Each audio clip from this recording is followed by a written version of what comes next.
창립 기념주일입니다. 우리 뉴욕 동양제일교회로부터 시작한 때는 42년, 그리고 우리가 이쪽 릴렉으로 이사 와서 교회 이름을 친구교회로 바꾸고 저희들이 함께 교회를 세운 지 벌써 6년이 되었습니다. 2주 전인가요?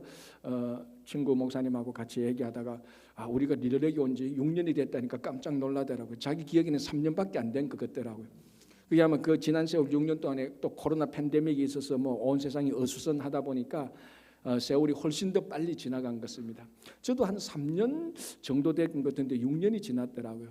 그동안 이곳에서 이전해서 그 이전부터 42년 동안 정말 교회를 세우시고 인간의 우리들의 부족함과 탐욕과 이기심이 있음에도 불구하고 하나님께서 인도해 주셔서 지금까지 잘 오게 된 것을 하나님께 영광 돌리고 진짜 감사드리고요. 또 지난 오랜 세월 동안 그 하나님의 인도하심에 자기 뜻을 꺾고 순종하고 교회를 세우신 모든 여러분들 수고의 손길에 진심으로 감사를 드립니다. 더 중요한 것은 우리 지난 42년 동안 하나님께서 이렇게 지켜주셨구나. 지난 6년 동안 특별히 더 잘 지켜주셔서 이것도 참 중요하지만 더 중요한 것은 앞으로 50년, 100년을 바라보면서 하나님께서 어떻게 인도하실 것이라는 믿음과 기대를 가지고 하나님의 뜻에 순종해서 정말 하나님 기뻐하시는 교회를 세우는 것이 훨씬 더 중요합니다. 그렇지 않습니까? 과거의 하나님의 은혜도 중요하지만 앞으로 다가올 하나님의 은혜는 훨씬 더 우리가 기대하고 더 중요하게 되는 것입니다. 그래서 오늘 교회 창립 기념주일을 맞이하면서 우리가 어떤 하나님께서 하나님의 인도하심을 받아서 우리가 어떤 교회를 함께 세울까, 그것을 같이 나누는 시간 되겠습니다. 그래서 오늘 설교하다가 시간 되면 그냥 멈출 겁니다. 2부는 다음 주에 또 하면 되고, 다음 주에 또 멈추면 안 되면 또 3부 다음 주에 계속해서 이어서 가면 할 때니까 오늘 하다가 세상을 이기는 교회 하다가 멈추면 그냥 다음 주에 또 2부 하겠습니다. 오늘 본문이 마태복음 16장인데 그 유명한 구절 아닙니까? 예수님 그 베드로가 예수님 앞에서 신앙 고백을 하고 그 신앙 고백을 들었던 예수님께서 베드로에게 이 반석위에 교회를 세우겠다. 그리고 이 교회는 음부의 권세가 이기지 못한다라고 말했습니다. 그래서 저는 오늘 이것을 좀 바꾸어서 우리가 알아듣기 쉽게 우리가 함께 신앙생활하는 이 친구교회, 앞으로 우리가 같이 세워야 될 이 교회는 어떤 교회인가, 이 세상을 넉넉히 이기고도 남을 교회, 세상을 이기는 교회를 우리가 같이 한번 세웠으면 좋겠습니다. 맨날 세상에서도 깨지는데 교회 와서도 깨지면 안 되잖아요. 우리가 세상의 가치에 넘어지고 유혹되고 넘어졌다 할지라도 다시 이 교회에 와서 그 세상을 이길 수 있는 힘을 얻고 용기를 얻고 이 교회가 세상을 이겨나가고 이 교회가 이 세상을 하나님의 나라로 변화시키는 그런 교회를 우리가 같이 세워 나갔으면 참 좋겠습니다. 우리가 이제 이민교회는요 참 특이합니다, 그죠? 저는 제일 처음에 이민교회 담임을 할 때 이민교회 별 거 있냐, 한국교회처럼 한국교회에서 목회 배운 대로 하면 되지, 진짜 그렇게 생각했습니다. 근데 전번 교회에서 뉴욕 동양제일 말고 그 앞에 교회에서 정말 가볍게 봤습니다. 내가 한국에서 목회 얼마나 열심히 했냐, 그대로 하면 되지. 그런데 목회했는데 이게 완전히 다르더라고요. 이게 한국 교회하고도 다르고 미국에 있는데 미국 교회하고도 다르고 이민교회는 독특합니다. 여러분들도 이제 많이 경험하겠지만 제가 담임 목회를 보니까 이거 참 장점도 있고 단점도 있고 참 특별한, 미국에 있는 한국 이민교회가 참 특별한 것이 있다. 단점도 있지만 특별히 좋은 것도 있다. 이런 생각이 들더라고요. 그래서 우리 믿음의 목회자들, 제 믿음의 선배되는 이민교회 목사님들이 하시는 말씀이 있습니다. 우리 이민교회에 세 가지가 참 중요하다고 말합니다. 그 세 가지가 뭔가 하면 예배와 친교와 교육입니다. 가만히 생각해 보니까, 제가 목회를 해보니까 일단 이 세 가지가 잘 돼야 교회가 부흥합니다.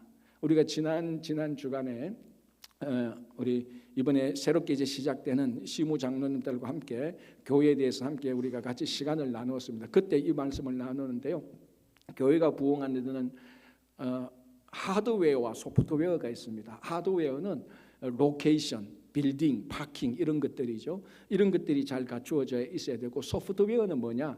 이게 바로 세 가지를 말하면 예배와 친교와 교육입니다. 물론 여기서 교육은 주일학교 교육에 많이 초점이 맞추어져 있죠. 이 목회를 하다 보니까 이 세 가지가 안 되면은 교회가 제대로 부흥할 수 없고, 이 세 가지가 제대로 안 되면 하나님께 영광 돌리는 교회의 모습을 갖출 수 없다라는 생각이 확실히 들더라고요. 거기서 더 하나 본질적으로 추가해야 될 것이 전도 또는 선교입니다. 그래서 이 네 가지에 걸쳐서 뭐 빠르면 다음 주, 또 하다가 안 되면 그 다음 주까지 우리가 같이 한번 말씀을 나눠보려고 합니다. 자, 오늘 우리 이민교회가 우리가 가장 초점을 맞춰야 되는 그 첫 번째가 바로 예배입니다. 물론 이 예배는 뭐 이민교회든 산민이든 사민이든 어느 교회든 상관없이 가장 먼저 다루어야 될, 가장 중요하게 봐야 되는 겁니다. 특별히 우리 이민교회는 이 예배가 깨지면은 그 예배의 기능이 안 되고 사람들이 함께 모여서 교회 올 이유가 없어질 정도로 예배는 중요한 겁니다. 자, 창세기 8장 20절을 제가 한번 읽어드리겠습니다. 노아가 여호와께 제단을 쌓고 모든 정결한 짐승과 모든 정결한 새 중에서 제물을 취하여 번제로 제단에 드렸더라. 자, 이 내용은요, 노아가 하나님께 예배드린 겁니다. 근데 이 창세기 8장 20절이 중요한 이유는 타이밍이 중요합니다.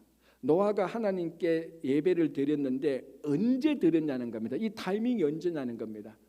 노아 홍수 심판이 다 끝나고 노아와 그 가족들이 노아 방주에서 나온 바로 그 시점입니다. 바로 이 타이밍입니다. 자, 하나님께서 천지를 창조하시고 보시기에 다 좋았습니다. 그런데 이 죄 많은 인간들이 이 세상을 죄투성이로 만들었습니다. 그래서 창세기 6장 보면은 인간이 생각하는 것마다 죄밖에 없다고 말을 합니다.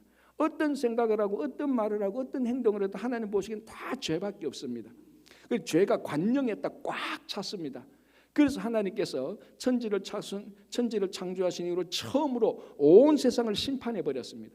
그때 하나님께서 노아와 그 가족들은 구원해 주셨죠. 그 방주를 만들라 하고 방주 속에 들어간 노아와 그 가족들, 그리고 노아와 함께 들어갔던 그 짐승들은 온전히 구원을 받았습니다. 그러니까 노아 홍수가 다 끝나고 난 다음에 물이 다 마른 다음에 방주에서 노아와 그 가족들이 나오고 짐승들이 나오는 바로 이때에 오늘 이 본문에서 노아가 하나님께 예배를 드렸다는 겁니다. 자, 바로 이때가 언제? 방주에서 나온 이때인데 이때가 무슨 때냐는 겁니다. 하나님께서 온 천지를 심판하시고 다시 재창조할 때입니다. 이때가 세상을 심판했으니까 하나님께서 아무것도 없는 것에서 창조하는 것이 아니고 이미 있는 곳에서 재창조를 하시는 겁니다. 하나님께서 세상을 재창조할 때 재창조 속에는 창조의 사역들이 계속해서 반복해서 일어나고 있는 것을 말합니다. 창조가 뭡니까? 새로운 것 아닙니까? 하나님께서 온 천지를 죄투성인 것을 심판해보고 새로운 하나님의 일로 반복해서 재창조할 때 사람이 하나님의 재창조에 반응해야 되는 것이 무엇인가를 노아가 보여줍니다. 그게 뭡니까? 예배라는 겁니다. 그게 예배라는 겁니다. 그 재창조 때에 재창조 시점에 예배를 드리는 겁니다. 그래서 그 예배를 드리는 사람은 재창조하는 일이 예배자의 삶 속에서 계속해서 발생하고 있는 것입니다. 그래서 쉽게 말하면 예배는 하나님의 새로운 일을 우리 속에서 일어나게 하는 것입니다. 그래서 예배를 드림으로 말미암아 매번 예배를 드릴 때마다 우리에게 재창조의 일이 일어나는 겁니다. 그러니까 기본적으로 말해서 예배가 지겹다고 말하는 것은 말이 안 되는 겁니다. 자, 여러분 삶 속에 재창조의 일이 일어나는데 그게 지겨운 일입니까? 그게 따분한 일입니까? 아니지 않습니까? 어떤 사람도 내 삶 속에 재창조의 일이 일어나고 새로운 일이 일어난다면 그걸 지겹다 따분하다고 말하지 않습니다. 기대가 되고 흥분이 되고 기쁨이 있고 즐거움이 넘치지 않습니까? 그게 오늘 노아가 드린 예배의 원래 근본적인 목적입니다. 그래서 우리는 예배를 통해서 계속해서 예배 드릴 때마다 재창조의 일을 경험하고 새로운 일을 경험하게 되는 것입니다. 자, 그걸 누가 제일 잘했느냐? 아브라함입니다. 창세기 12장 6절에서 9절을 제가 한번 읽어드리겠습니다. 무슨 내용인가 여러분 한번 들어보시기 바랍니다. 아브라함이 그 땅을 지나 세겜 땅 모래 상수리 나무에 이르니 그때에 가나안 사람이 그 땅에 거주하였더라. 여호와께서 아브라함에게 나타나 이르시되 내가 이 땅을 내 자손에게 주리라 하신지라. 자기에게 나타나신 여호와께 그가 그곳에서 제단을 쌓고 거기서 베델 동쪽 산으로 옮겨 장막을 치니 서쪽은 베델이요 동쪽은 아이라. 그가 그곳에서 여호와께 제단을 쌓고 여호와의 이름을 부르더니 점점 남방으로 옮겨갔더라. 무슨 내용입니까? 아브라함이 제단을 쌓은 겁니다. 자, 그런데 보십시오. 아브라함 75세 때 갈대아 우르에 살고 있는 아브라함을 하나님께서 끄집어냅니다. 갈대아 우르는 75년 동안 살았던 우상을 섬기는 땅입니다. 거기서 끄집어내어서 오늘 이 창세기 12장 6절은 아브라함이 드디어 하나님께서 약속하신 새 땅 가나안 땅으로 들어왔습니다. 그 들어와서 그 상수리 나무에서 그 가나안 땅을 하는 자기가 첫 번째 정착지에 거기서 뭘 했습니까? 예배를 드렸다니까요. 그리고 가나안 땅 A 지점에서 B 지점으로 가서 B 지점에 가서도 또 거기서 예배를 드렸습니다. 창세기 다른 데 보면 아브라함이 또 남방으로 내려가서 거기서 또 예배를 드립니다. 자, 이 아브라함이 갈대아 우르를 떠나서 새로운 땅에 들어왔을 때, 하나님의 새로운 땅에 들어왔을 때 아브라함이 한 건 뭡니까? 예배를 드렸다는 겁니다. 새로운 땅 뭔가 새로운 역사가 일어나지 않습니까? 하나님께서 아브라함을 75년 된 묵은 인생을 싹 썰어버리고 새로운 삶을 주는 것입니다. 그 상징이 하나님이 약속하신 가나안 땅에 들어옵니다. 그래서 여기서 새로운 삶을 살기 시작하도록 하나님께서 하셨습니다. 그 하나님께서 새로운 삶을 시작하도록 하신 거기에 대해 아브라함이 보이는 반응이 뭡니까? 예배를 드리는 겁니다. 이거는 노아 방주에서 나와서 재창조가 시작되는 그 시점에 예배를 드린 것하고 똑같습니다. 그런데 아브라함은 가는 곳마다 새롭게 이전하는 곳마다 거기서 또 하나님께서 새로운 일, 재창조의 일을 하는 것을 알고 기대하고 예배를 드리는 겁니다. 그래서 예배라는 것은 근본적으로 우리 속에 늘 재창조의 일, 새로운 일이 일어나는 겁니다. 이걸 우리가 다른 말로 하자면, 쉬운 말로 하자면 예배를 통해서 우리가 회복된다 이 말하고 똑같습니다. 여러분, 우리 속에 새로운 일이 계속해서 일어나는 것, 그게 우리가 오늘 예배를 통해서 말씀과 기도를 통해서 은혜 받았습니다. 오늘 우리가 예배를 통해서 회복되었습니다. 그 말이 우리 속에 재창조의 일이 일어난다는 말하고 동일한 겁니다. 새로운 일이 일어나는 것하고 똑같습니다. 근데 참 특이한 것은요, 아브라함이 인생에 있어서 좀 찌질한 두 번의 실수를 하지 않습니까? 다 알잖아요. 그게 뭡니까? 똑같은 일을 두 번 실수합니다. 한 번은 애굽으로 가지 않습니까? 그 애굽에 가서 자기 살려고 자기 아내 사라를 누이라고 속였습니다. 그래서 큰 낭패를 당할 뻔했습니다. 정말 아내 사라를 죽이거나 뺏길 뻔했죠. 그때 하나님께서 전적으로 은혜를 간섭해서 그 애굽 왕 바로의 마음을 감동시켜서 사라를 다시 아브라함 편에 돌려주셔서 살았지. 안 그러면 그 완전 그 가족 아브라함이나 사라나 다 죽게 될 지경이었습니다. 또 한 번 오랜 세월이 지난 다음에 그랄 땅으로 갑니다. 그랄 땅으로 갔는데 똑같은 실수를 해요. 가보니까 또 이거 내 아내 사라 때문에 자칫하면 내가 이거 죽게 됐거나 봉변을 당하겠구나 싶어서 사람들한테 내 아내가 아니요, 당신들이 가져가도 좋소, 나는 내 누이요, 그런 식으로 하다가 또 큰 낭패를 당할 뻔했는데, 그때도 하나님께서 전적으로 일방적으로 간섭하셔서 그걸 분리시켜서 사라를 다시 아브라함 품에 돌립니다. 그 가만히 보면요, 남자가 저래도 되나, 아브라함이 믿음의 조상인데 참 찌질하다는 생각이 들어요. 늘 말씀, 나는 그래도 그 정도는 아닌데, 난 그래도 그 정도는 아닌데. 그러니까 아브라함 어떨 때는 좀 약간 얕보여요. 그래도 내 그 정도는 아닌데. 자, 그러면 중요한 것은 아브라함이 왜 애굽 땅과 그랄 땅에서 왜 그런 실수를 했느냐? 그 본문을, 창세기 본문을 자세히 살펴보면 특이한 게 하나 나타나는데요. 아브라함이 가나안 땅에서 가는 곳곳마다 A 지점, B 지점, C 지점 가는 곳곳마다 새롭게 예배를 드리는데, 특이한 것은 애굽에 가서 예배를 드리지 않습니다. 그랄 땅에 가서, 이방 땅에서 예배를 드리지 않아요. 기록이 없어요. 자, 예배라는 것은 새 창조의 일이 일어나고 재창조의 일이 일어나고 새로운 일이 일어나는 겁니다. 하나님의 새로운 일. 그러니까 애굽 땅에 들어가서 우리가 이렇게 생각할 수 있습니다. 애굽 땅에 들어가서 아브라함이 예배를 드리려면 그곳에서도 하나님의 재창조의 일, 새로운 일을 경험했을 것입니다. 근데 예배가 빠져버렸습니다. 그러니까 새로운 일, 재창조의 일이 없으니까 애굽에서 들어가서 내가 애굽처럼 똑같이 사는 겁니다. 세상 사람하고 똑같이 생각하는, 애굽 사람하고 똑같이 생각합니다. 그 생각이 뭡니까? 아내 때문에 내가 낭패를 당하게 됐구나. 그럼 아내를 누이라고 속이자. 그래야 내가 살지 않을까. 전형적인 세상 사람들이 돌리는 잔머리 돌리는 거하고 똑같죠. 자기 아내가 어떻게 큰 위협에 빠질까는 두 번째 생각합니다. 자기 살 길을 생각합니다. 이 애굽 방식의 생각이죠. 재창조, 하나님의 새로운 사고, 하나님의 새로운 생각, 하나님의 새로운 삶의 모습은 아닌 거죠. 왜? 예배를 드리지 않으니까 새로운 일이 일어나지 않습니다. 재창조의 일이 일어나지 않습니다. 세상 사람하고 똑같아 버리는 거예요. 그랄 땅에서도 똑같습니다. 거기서도 예배 드렸다는 기록이 없어요. 가는 곳곳마다 예배를 드렸던 아브라함이 희한하게 애굽과 그랄 땅에 가서는 예배를 드리지 않고 그 세상 거기에 살고 있는 사람 방식처럼 똑같이 사고하다가 똑같이 낭패를 당할 뻔하는 것입니다. 그래서 이 예배라는 것은 이 우리가 예배를 드리면서 재창조의 일이 우리들한테 일어날 때 이 새로움으로 우리가 회복되고 이 회복된 교회와 성도가 세상을 이기는 겁니다. 넉넉하게 세상을 이기는 겁니다. 자, 이렇게 이제 우리가 함께 말씀을 나누면 혹자는 이렇게 오해할 수도 있습니다. 그러면 우리가 매번 예배를 드리면 모든 일이 만사형통되고 우리에게 재창조의 일이 일어나서 아무런 불행이나 어려움도 당하지 않고 병도 안 걸리겠네요 라고 극단적으로 단순하게 말할 수 있는데 대답은 아닙니다. 우리는 예배를 드려도요, 정말 신령과 진정으로 예배를 드려도 이번 그 다음 주에 며칠 뒤에 사고를 당할 수도 있습니다. 병에 걸릴 수도 있습니다. 사람들한테 배신당할 수도 있습니다. 무시당할 수도 있고 오해당할 수도 있고 잘하던 사업이 위기에 빠질 수도 있습니다. 아니 그럼 목사님 뭐 하려고 예배 드려요? 세상하고 똑같은데.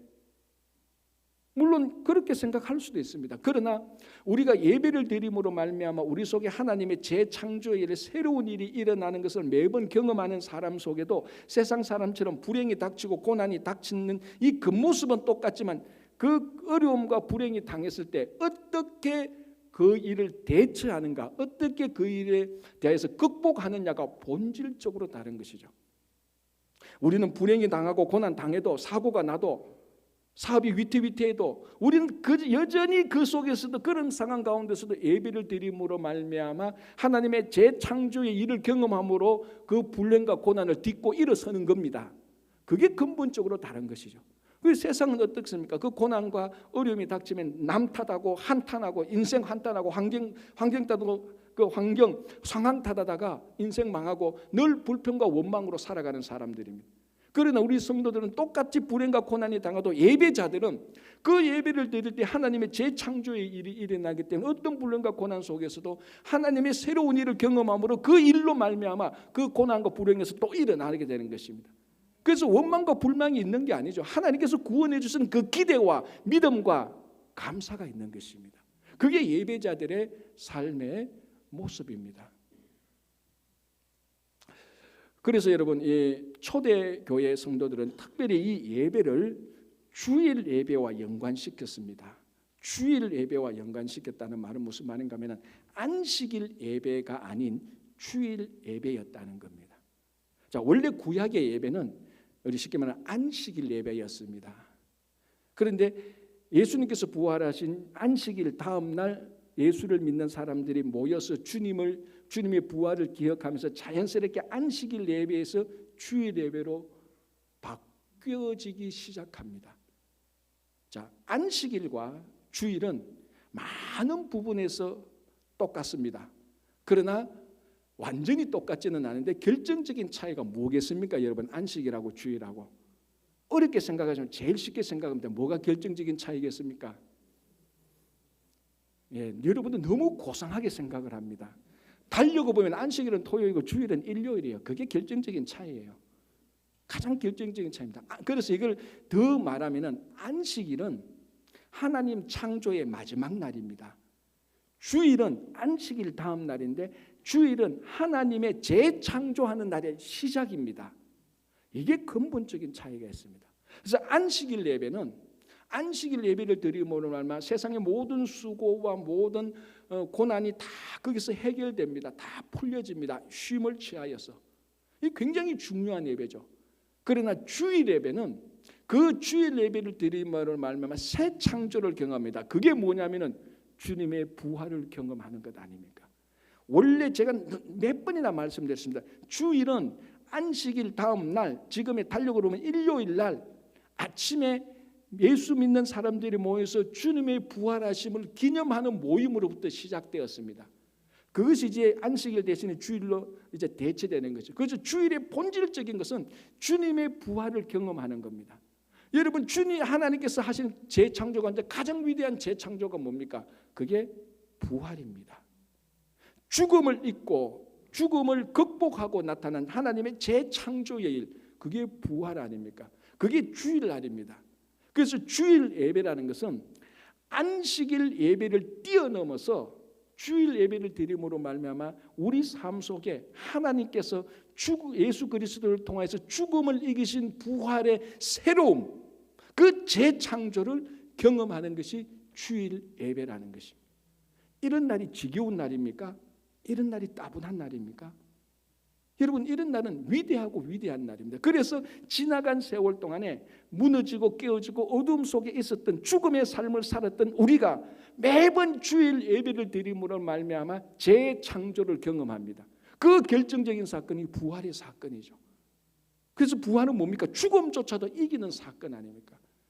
그래서 이 주일 예배를 드리는 사람은 죽음조차도 이기는 사람, 음부의 검세가 음부의 권세를 이기는 사람들, 세상을 이기는 교회와 성도들이 되는 겁니다. 여러분, 초대교회 때 순교자 유스티누스라는 사람이요, 이런 말을 했습니다. 제가 한번 읽어드릴게요. 그리스도인들이 도시에 살든 시골에 살든 주의 첫날에 모였다. 주의 첫날, 이게 안식일 다음날, 지금이 일요일, 요즘 주일입니다. 하나님이 한 주의 첫날에 빛을 창조하셨고 여덟째 날이나 재창조의 날이라고도 불리는 한 주의 첫날, 오늘 주일이죠. 첫날에 그 아들을 죽은 자들 가운데서 살리셨기 때문이다. 일요일은 우리 전체가 모이는 날인데 하나님이 어둠과 물질 가운데서 변화를 일으키사 세상을 만드신 첫날이요, 예수 그리스도 우리 구주께서 같은 날에 죽은 자들 가운데서 일어나셨기 때문이다. 이 주일 예배의 본질을 말해주는 겁니다. 주일 예배의 본질은 하나님의 재창조의 일이 일어나는 것. 이게 우리가 매일 예배를 통해서 새로운 삶을 경험하고, 다시 말씀드리지만 이것을 우리가 다른 말로 목사님 오늘 예배를 통해서 우리 삶이 회복되었습니다라는 그 말입니다. 그래서 이 주일 예배는요, 우리 신앙의 본질 중에 본질입니다. 이건 우리 교회가 끝까지 붙들고 끝까지 세워나가야 되는 겁니다. 그냥 한 시간 교회에 와서 그냥 시간을 때우고 와서 뭐 하는 게 아니고, 내가 지나간 삶 속에 넘어지고 깨어지고 죽음 속에 있다 할지라도 이 예배를 드림으로 말미암아 하나님께서 부활하신 주님의 그 재창조를 우리가 경험하는 겁니다. 그래서 우리는 이 예배를 드림으로 말미암아 세상을 이기는 겁니다. 새로운 창조물, 새로운 피조물이 되어서, 그리고 세상과 완전히 구별되는 것이죠. 그래서 우리 예배자들이 세상에 나아가도 세상과 동화되지 않습니다. 그리고 예배가 없는 아브라함이 애굽과 그랄 땅에 가서 세상과 동화된 것처럼 예배자들은 어느 곳에 가더라도 세상과 구별돼서 빛과 소금으로 살아갈 수 있는 겁니다. 그 모든 것들이 이 예배 하나에 달린 것입니다. 그래서 여러분들 정말 매주일 드리는 이 주일, 재창조의 첫날에 드리는 이 주일 예배를 통해서 여러분 삶이 완전히 새롭게 되고 완전히 회복되시기를 간절히 바랍니다. 그게 앞으로 우리 친구교회가 계속해서 세워날 것이고, 창립이라는 게 뭡니까? 새로운 재창조 아닙니까? 옛날에 창조했고 창립 기념이라는 것은 그 창조를 다시 세우는 겁니다. 그래서 이 재창조 때 우리가 다시 재창조의 일이 예배드림으로 우리 삶 속에 일어나기를 간절히 바라는 겁니다. 자, 두 번째는요, 친교라고 말씀했습니다. 아까 그죠? 우리가 교회의 본질로 세우는 건 친교인데요. 사도행전 2장 44절에서 46절을 제가 봉독해 드리겠습니다. 믿는 사람이 다 함께해서 모든 물건을 서로 통용하고 또 재산과 소유를 팔아 각 사람의 필요를 따라 나눠주며 날마다 마음을 같이하여 성전에 모이기를 힘쓰고 집에서 떡을 떼며 기쁨과 순전한 마음으로 음식을 먹고 하나님을 찬미하며 또 온 백성에게 칭송을 받으니 주께서 구원받는 사람을 더하더라. 자, 이게 사도행전 2장에 나타나는 그 유명한 초대교회 성도들의 모습입니다. 어떻게 살았고, 어떻게 교인들이 모였고, 어떻게 예배를 드렸고, 어떻게 친교를 했는가가 나타나는 겁니다. 자, 여기서 중요한 내용이 나오는데, 물건을 서로 통용하고 또 재산과 소유를 팔았다 그랬습니다. 서로 통용했다. 물건, 재산을 서로 공유했다는 것입니다. 자, 여러분들은 어떤 사귐의 정도가 어느 정도가 되어야 재산을 공유합니까? 자, 그럼 한번 물어보겠습니다. 속으로만 대답하십시오. 속으로만. 여러분들은 여러분들의 배우자와 은행 어카운트를 같이 씁니까? 따로 씁니까? 예, 속으로 대답이 쫙 나오네요. 미국은 그거 가지고 논쟁을 합니다. 같이 써야 된다. 특히 우리 이민들 부부인데 같이 써야지. 야, 부부라도 따로 해야 돼. 자, 이게 따로 하는 것이 좋은지 같이 해야 되는지 제가 그걸 결론을 내리려는 게 아니고, 그만큼 부부 사이에도, 가장 가까운 사이에도, 촌수가 없는 사이에도 재산을 같이 공유하느냐 안 하느냐가 여전히 논쟁인데, 초대교회 성도들은 이 재산을 끊김 없이 공유했다는 겁니다. 얼마나 깊이 사귀었으면, 얼마나 친교가 두터웠으면. 부부 사이도 아닌데, 너하고 내하고 인종도 다른데, 배경도 다른데, 신분도 다른데, 나는 종이고 너는 자주자인데, 이 사람들이 함께 모여서, 물론 모든 사람들이 그랬을 건 아닙니다. 그러나 많은 사람들이 재산을 공유했습니다. 이것은 부부 사이를 뛰어넘는 깊고 깊은 사귐 교제가 있었기 때문입니다. 이거의 원형이 뭔가 하면요, 우리 삼위일체 하나님입니다. 이 삼위일체가 참 어려운 건데요, 이게 사실 논리적으로 이론적으로는 증명될 수가 없습니다. 왜냐하면 삼위일체는 어떻게 보면 동그란 네모라고 말하는 것 똑같습니다. 이게 논리적으로 풀 수 없는데, 삼위일체를 우리가 받아들이고 이해할 수 있는 건요, 경험을 통해서 할 수밖에 없습니다. 무슨 경험이냐? 깊은 사귐입니다. 얼마나 깊으냐? 삼위가 하나가 되는 사귐입니다. 그래서 성부 하나님, 성자 하나님, 성령 하나님이 구별되어 있지만 완전히 하나가 되었습니다. 어떻게? 완벽하게 사귐, 교제를 통해서 하나가 되어버리는 거예요. 자, 이걸 논리적으로 말하면 알 듯 같기도 모를 듯 같기도 합니다. 그런데 우리가 실제로 깊은 사귐을 가면은 너하고 내하고 한 몸이다, 한 마음이라는 것을 느낄 때가 있지 않습니까? 그 깊은 사귐이 이럴 때 일어나는, 그게 부부 사이도 그렇고 깊은 우정 사이에도 그렇습니다. 그런데 이 초대교회는 성도들 사이에 그것을 같이 경험한 것입니다. 깊은 사귐. 그래서 우리가 여러분 이런 말이 있습니다. 전번에 제가 신학교 다닐 때, 처음 신학교 들어갈 때 이런 책을 봤습니다. 십자가에 달리신 하나님. 아니, 십자가에 예수님이 달렸지 왜 하나님이 달렸어? 전 두 가지를 생각해요. 인쇄를 잘못했거나, 그건 미스프린트거나 아니면은 저자가 아주 무식한 사람이다, 무슨 그런 게 있냐라고 생각했는데, 그 말이 틀린 말이 아닙니다. 왜냐하면은 성부 하나님과 성자 하나님이 완벽하게 사귀고 있기 때문에 하나가 되어버렸습니다. 그래서 십자가에 예수님이 달려서 고난받을 때 똑같은 고난을 한 몸으로 완벽하게 연합되고 깊은 사귐을 가지는 성자 하나님의 똑같은 고난을 100% 성부 하나님이 경험하고 있는 겁니다. 그래서 십자가에 예수님이 달림과 동시에 십자가에 하나님이 달리신 거죠. 왜? 일체되고 공감하고 거기 깊은 사귐을 통해서 일어나는 겁니다. 우리 가끔 이런 말 하지 않습니까? 하나님, 내 너무 억울해요. 하나님, 내 진짜 주님을 위해서 수고하고 봉사했는데 내가 이 땅에서 이런 대접받고 살아야 됩니까? 주님, 나 이제 교회 안 갈래요. 하나님, 내 고통 압니까? 내 아픔 압니까? 내 무시당한 하나님 압니까? 우리 이렇게 한탄할 때가 많지 않습니까? 내가 열심히 했는데 왜 비즈니스는 이거밖에 안 됩니까? 왜 저 인간은 잘나지 못했는데 저렇게 잘 됩니까? 막 억울하기도 하고 속상하기도 하고 한탄도 나고 원망과 불평이 나오면서 하나님께 기도할 때 있습니다. 그때 하는 건 뭡니까? 하나님은 좋겠습니다. 높은 보좌에 앉아가지고 섭리하고 통치하시면 좋겠죠. 우리들은 이게 뭡니까? 여러분들은 안 그래도 저는 가끔 그러거든요. 억울할 때. 그때 하나님의 음성은 똑같습니다. 내가 너와 똑같이 사귀고 있다. 네가 당하는 고난을 100% 똑같이 너의 아버지 하나님도 똑같이 당하고 있다는 겁니다. 그냥 느끼고 있다는 정도는 걸 똑같이 당하고 있다는. 자, 지금 제가 교리를 말하려고 하는 것이 아니고 이것이 삼위일체 사귐 교제의 원판입니다. 원판. 이게 원판. 이게 우리 성도들이 원판인 삼위일체 하나님을 본다면 성도가 교제해야 되는 것은 해도 되고 안 해도 되고 선택 사항이 아니고 필수죠. 제가 지난주 이런 거를 한번 봤습니다. 진화생물학자, 좀 복잡하죠. 진화생물학자이 호모사피엔스. 이 생물학자는 사람이라 안 그러고 항상 학문명을 써서 호모사피엔스라고 하죠. 진화생물학자가 호모사피엔스를 연구해 보니 호모사피엔스의 두뇌 용적량이 자꾸 커지는데 이 두뇌 용적량이 자꾸 커지는 것의 가장 큰 유익은 사회적 네트워크를 확장하기 위함이다, 이렇게 말합니다. 무슨 말인지 알겠습니까? 한마디로 말하면, 학자들이 이렇게 복잡하게 말해도 한마디로 말하면 딱 하나입니다. 호모사피엔스, 즉 사람은 본질적으로 교제를 하는 동물이다, 이 말이에요. 사실은 학자들이 막 이렇게 학문적으로 얘기를 해도 가만히 듣고 보면, 야, 그게 뭐 어려운 말이야, 우리 다 하는 거 아니야. 우리 중학교 1학년 때 배웠지 않습니까? 제 기억인데 인간은 사회적 동물이다. 그 말이에요, 사실은. 그걸 뭐 호모 사피엔스니 사회적 네트워크니 뭐 두뇌의 용적량이니 아유, 말도 복잡하게 하는 은사도 있어요, 참.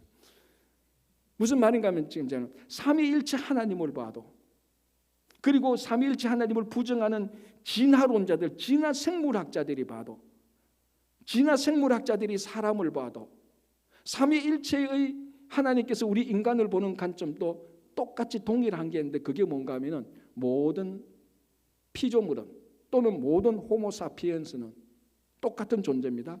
교제하도록 되어 있다는 겁니다.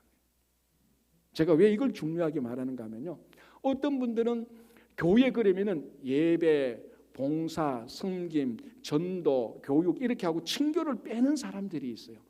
여러분, 친교는 예배만큼 중요한 겁니다.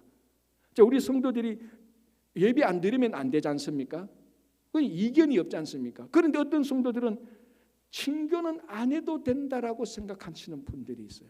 그거는 삼위일체 하나님을 경험하지 못한 겁니다. 본질적인 문제입니다. 여러분, 예배가 신앙의 본질이라면 기도와 말씀이 신앙의 본질인 것처럼 똑같이 친교도 신앙의 본질이에요. 그걸 지금 말씀드리고 싶은 겁니다.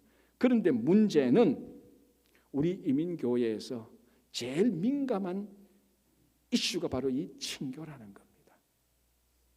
제가 전에도 봤는데요, 이민교회 70 내지 80%가 친교 때문에 상처받고 예배 때문에 상처받는 건 약합니다. 전도, 선교 이것 때문에 상처받는 건 약한데 가장 많이 상처받는 부분이 친교입니다. 그냥 70 내지 80% 친교가 뭡니까? 사실 인간관계 아니고 성도 간의 관계는 이것 때문에 상처받고 이것 때문에 어쩔 수 없이 교회를 옮긴다는 겁니다. 다 이해되죠? 저 목사로서 충분히 이해됩니다. 친교 때문에 교회 한번 옮기는 게 얼마나 힘듭니까? 여러분 압니다. 정말 힘든데도 그 친교에서 뒤틀렸기 때문에 그게 안 되기 때문에 교회를 옮길 수밖에 없습니다. 자, 이것까지도 괜찮아요. 더 큰 문제는 뭔지 압니까? 그러면서 교회를 옮기면서 뭐라고 결단하는 줄 압니까? 내가 다음에 교회 가서는 친교하는가 봐라. 안 해. 이제는 가서 예배만 드리고 집에 갈 거야. 예수는 믿으니까. 이게 제일 큰 문제라는 겁니다. 여러분, 예배를 드리는 것만큼 친교를 해야 되는 겁니다. 이게 우리가 부족하고 어떻게 친교를 할지 이게 부족하고 연약하지만 이게 인간의 본질입니다. 교회의 본질이 예배처럼 친교도 예배의 본질이라는 겁니다. 그래서 혹시나 우리 가운데 여러분 가운데 아이 목사님 그래도 나는 친교는 안 할 거예요라고 생각하시는 분들에게 이 말씀을 함께 나누고 싶어 하는 겁니다. 여러분, 예배를 안 드리실 겁니까? 아니지 않습니까? 똑같은 맥락으로 친교를 안 하는 것도 그거는 하나님께서 기뻐하시는 일이 아니라는 거예요. 이게 제일 큰 문제입니다. 두 번 다시 내가 성도들하고 인사하는가 봐라. 딱 가서 예배만 드리고 딱 나올 거야. 그런 결심을 하는 게 이게 제일 큰 문제입니다. 혹시나 그 결심으로 오신 분이 있으면 지금부터 무너뜨리기 시작하시기 바랍니다. 하나님께서 삼위일체 하나님의 본질과 어긋나는 겁니다. 그럼 이제 우리의 대책을 세워야 되지 않습니까? 그럼 대책은 뭡니까? 사람을 세워주는 친교를 우리가 서로 만들어 나가야 되는 겁니다. 이게 중요한 겁니다. 친교를 해야 되는데 본질인데 어떻게 하면은 사람을 세우는 상처를 주는 친교가 아니고 사람을 세우는 친교를 할 것인가? 이게 본질이죠. 이거 이제 오늘 하고 다음 주 계속 나눌 건데 마지막 하나만 보겠습니다. 친교의 핵심은 친절입니다. 친절. 자, 우리가 신앙적 덕목 가운데 약한 게 우정도 있고요. 상대적으로 친절은 별로 그렇게 생각하지 않는데 이게 신앙의 덕목이라고 생각하기보다는 친절은 타고난 성품이라고 생각하는 사람들이 되게 많아요. 물론 친절한 성품도 있어요. 그러나 이제부터 말씀드리려고 하는 이 친교의 본질인 친절은요, 타고난 성품이라기보다는 예수 그리스도를 닮고 신앙적으로 훈련해야 될 성품이에요. 이거는 친절이. 그래서 친교의 본질은 친절인데 이 예수 그리스도의 성품, 이 친절은요, 사람을 살리는 능력이 있는 겁니다. 여러분, 아브라함의 아들 이삭이지 않습니까? 이삭이 나이 40이 넘도록 배우자를 찾지 못했습니다. 그래서 아브라함이 충성스러운 종 엘리에셀을 불러가지고 너가 가서 이 땅, 이 가나안은 이방인이 많으니까 원래 내가 있던 곳에 가가지고 이 이삭의 배우자를 찾아오라고 충성스러운 종 엘리에셀을 보냅니다. 엘리에셀도 그 먼 땅에 처음 가거든요. 아니 주인님도 이 땅에서 내가 뭐 그 사람을 알아 누구를 알아 어떻게 내가 우리 도련님 이삭의 아내를 찾겠습니까? 고민하면서 하나님께 기도합니다. 그때 하나님의 응답이 뭔지 압니까? 너가 우물가에 가면은 여인을 만날 건데 그 여인 가운데서 너에게 물을 주고 너가 가지고 가는 낙타 10마리에다가 물을 주는 여인을 찾아라.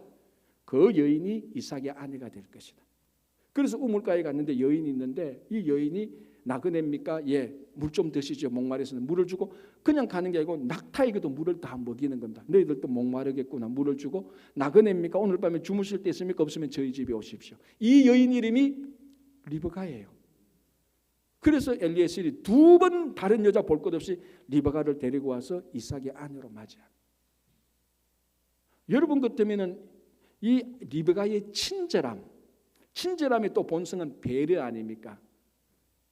여러분들의 며느리를 똑똑하고 이쁘고 능력 있고 돈 많은 거 안 보고 친절 안 보고 며느리를 선택할 것입니까? 아브라함은 그랬어요. 엘리에셀은 그랬어요. 아니 하나님께서 그렇게 명령하셨어요.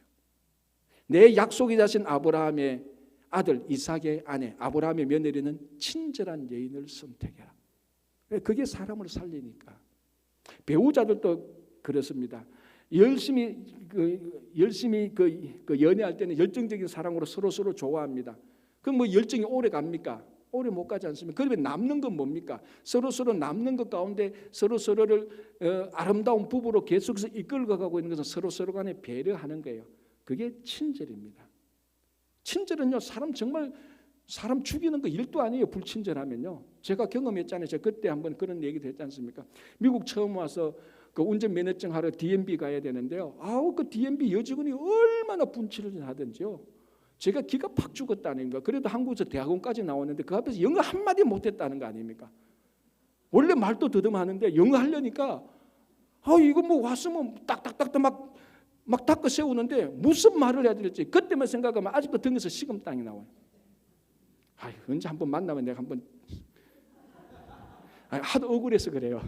그게 뭡니까? 불친절함 속에 사람이 기가 죽는다. 그래서 제가 뉴욕 동양제일교회 오기 전에 그 앞에 조그마한 교회에서 목회를 했는데요. 그때 야외 예배 드릴 때면요, 뭐 교인들이 많지 않기 때문에 저기 롱아일랜드 밀렉이라는 곳이 있습니다. 밀렉에 가면 큰 데프 서클이 있어요. 그 기머거리 그 장애인 학교인데 학교가 워낙 크기 때문에 거기에 이제 가면은 잔디밭이 있고 나무가 있고 이제 그 그릴도 있어요. 저희 교인들이 매년 그곳에 가서 이제 야외 예배를 드렸어요. 그럼 매년 그때는 뭐 온라인으로 등록하는 게 아니고 제가 직접 갑니다. 3월달 되면 직접 가서 그 리셉션리스트 때 가서 어느 교회가 어떤 날 예배하겠다 동그라미 치고 나오면 돼요. 그런데 그 리셉션리스트 백인 할머니는요 얼마나 친절한지 몰라요. 그분 앞에 가면 영어가 줄줄줄 나와요. 제가 그때 영어 하는 거 여러분들이 들었어야 되는데 지금도 생각 너무 억울해. 그때는 내가 봐도요 내가 이렇게 영어를 잘해? 와, 내가 미국인 수준이구나. 그러니까요 내 영어 못하는 건요 내 잘못이 아니에요. 내 앞에 있는 인간 잘못이에요. 네가 친절하면 나 영어 잘할 수 있어. 네가 불친절하면 나 영어 못해. 진짜 제가 그때는요. 그래서 제가 매년 3월달에 그 할머니 만나러 가요. 가서 보면 또 그 코리안 패스도 왔다고요. 그 앞에 가면 영어가 막 나온다니까. 지금 여러분 앞에서 제가 영어 안 나오는 제 잘못이 아니에요. 여러분 잘못. 진짜 제가 그때 친절이라는 것이 사람을 살리는구나. 친절이라는 것이 그 사람의 막혀진 입을 여는구나 하고 제가 느낀 겁니다. 이 친절이 친교의 핵심입니다. 이런 친절이 친교의 핵심을 나누는 그 친교를 경험한 사람들이 나 2번 다시 친교 안 하겠어 그런 말 하겠습니까? 아닙니다. 정말 이런 것을 경험한다면 너와 내가 재산을 함께 공유하자고 나올 겁니다. 그게 정말 오늘 초대교회의 친교였습니다. 이게 교회의 본질, 이게 원래 삼위일체 하나님의 속성입니다.